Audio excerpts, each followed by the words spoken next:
Glasgow was recently in the headlines in the midst of the pandemic. It is a city in United Kingdom that hosted the 26th UN Conference of Parties on Climate Change, popularly known as COP26. The conference began on October 31, 2021, and came to an end on November 13, 2021. Now, let's take a look at why this specific event was such a big deal back then. Basically, the COP26 conference was planned to take place in 2020, but it had to be postponed due to COVID-19 pandemic.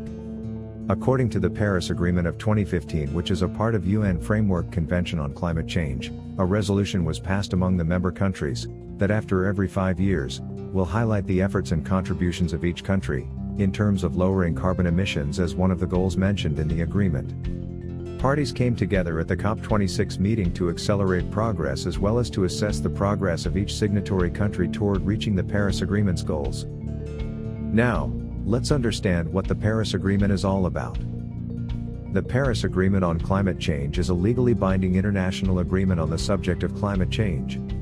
In comparison to pre-industrial levels, the objective is to keep global warming below 2 degrees Celsius, preferably 1.5 degrees Celsius. Technically, pre-industrial levels refers to the time period preceding the Industrial Revolution. 196 parties are bound by this agreement. The agreement emphasizes the ability to adapt to the negative effects of climate change as well as the financial flow necessary to alter this transitory phase.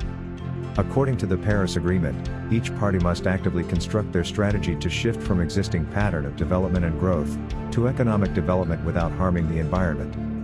This strategy is known as a National Determined Contribution, or NDC for short. As a result, COP26 was the first such conference of parties to present their report on board and rank their performance on worldwide basis.